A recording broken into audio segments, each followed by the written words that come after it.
Hey there, it's Kim Hesse and welcome to the next episode of Event Ninja News. Now today I have a question and the question comes from Jenny. Jenny's asked me, Kim, I'm having trouble pricing my event and I'm thinking of making the price enough to cover costs. Now Jenny, this is a really great question and you know what, it's a really common question that people have.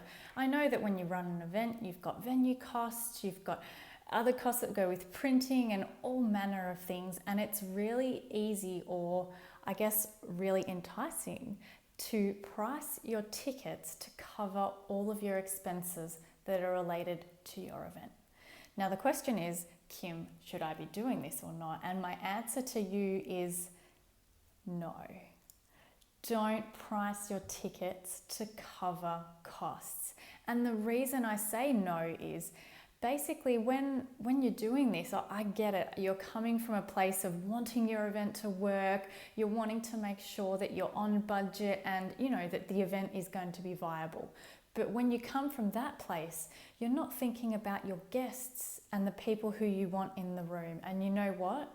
Any decision you make regarding your event, you have to have your guests as the driving factor at the forefront of your mind. If you make a decision and you don't have your guests in mind, then you're making a mistake. And it could be affecting other things that happen down the track with your event as well. What I want you to think about when you're selecting a price for your event is, who is my ideal guest? Who do I want in the room? What factors might inhibit them from purchasing a ticket at a certain price? Maybe you speak to PAs or EAs and they have a limit of about $50 to $100 that they can spend on a corporate credit card without needing authority to do so.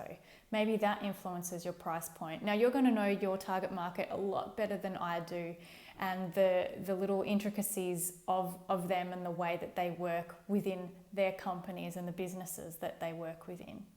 What I do want you to think about though is, what value do they place on your event and the information that you're going to be sharing with them? Maybe there's a couple of close clients that you could ask, hey, here's my invitation. Do you think this price point sort of sits okay?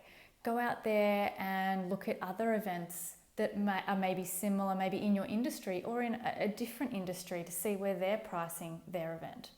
And now I know that this is sometimes hard because you do have other costs related to your event that you need to cover. But could you get a little bit creative and look at maybe bringing a sponsor on board? Maybe it's a sponsor for $100 or $150, because you know what? There are companies out there who want to talk to the people who are in your room. Now I'll record a Ninja News video in a couple of weeks on how to think about sponsorship and how to start getting sponsors on board. But if you start thinking this way, is there anything else that you could be doing? Maybe it's a contra partnership where your printer could provide a discounted rate for your event printing in exchange for being promoted to the people in the room at your event. So start thinking about ways and ideas that you can help cover your event costs instead of boosting that ticket price and maybe not getting people to RSVP in the first place, because at the end of the day, it's all about our guests.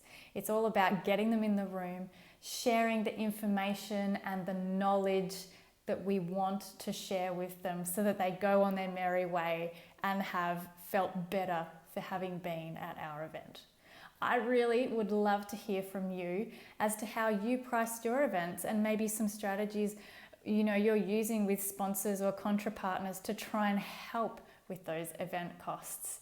Thank you so much for watching, and I look forward to seeing you on the next episode of Event Ninja News.